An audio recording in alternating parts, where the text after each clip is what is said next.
So I like to assemble this flat on a table so I have lots of room to lay it out and sort of plan what order I want them in. That way you can play around with different combinations. For this video, I'm going to show you a side-by-side. One will be with, the fishing line that I've included. And then I'm gonna do the same thing beside it with this black thread so you can actually see what I'm doing. So for this wind chime, I'm planning on attaching it to a stick at the top. So it's just 3 dangling from the stick. But if you have sort of like a round top piece that you want multiple strands coming down, arrange it in a similar way. Figure out what order you want on each strand and approximately the distance that you want them separated by. And I'm starting with a piece that's probably about double the length I think I'll need. I'm starting with a very long piece. So when I'm threading these onto the fishing line, I always like to start with the bottom one. I'll put it through, and then I just grab the 2 open ends and let it hang all the way to the bottom. So I know that I have both of the ends even with this at the very center. Next, what I'm going to do is when I thread through the other pieces, I'm going to go sort of up and over, in through the bottom hole, out through the top hole, and the string is going to sort of go straight through the middle. When you're using the clear fishing line, you won't be able to see it, but I found that this is the best way to hold it securely, and you can adjust it before you commit to tying it there. So I'll show you what I mean.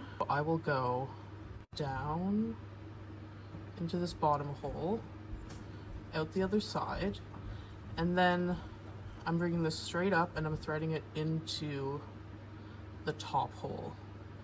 So on the front, for now, it looks like this. On the back, it looks like this. I'll do the same with the next piece. In through the bottom and out through the top hole.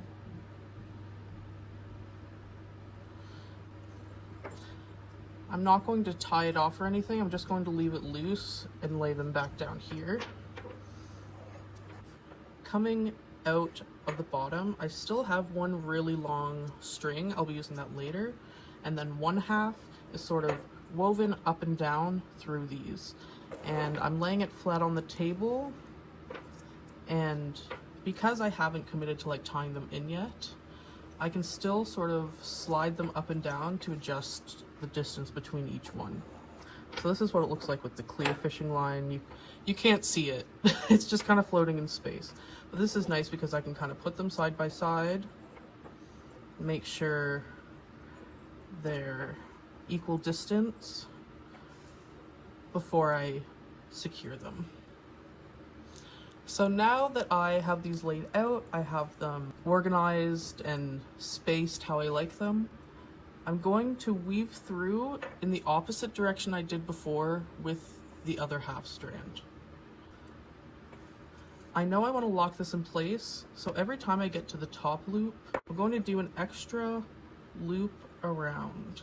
So I'm going to start by going like, this is coming out the front, I'm going up and over, coming out through the back,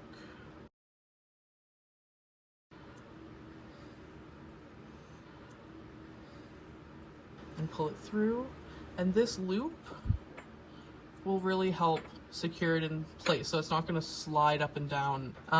You can probably skip it with the bottom one because it'll just kind of hang. So on this one you can see that I went through the front, around the back, and out the top. This time I'm going to weave it in through the opposite direction. So I'm going to go in through the back,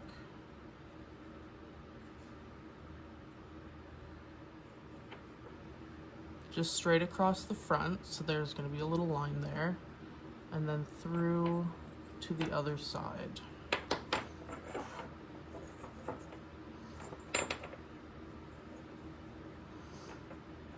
And sometimes it'll kind of get like twisted. Once it hangs up, it'll kind of figure itself out. So I'm looking at this now. I see this is the space where I want it to be.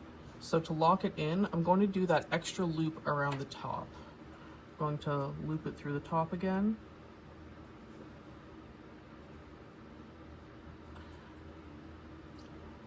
and then that's now nice and secure and held in place. So I'll do the same with the top. Just sort of slide it into the right spot. Go through the opposite direction of the other string.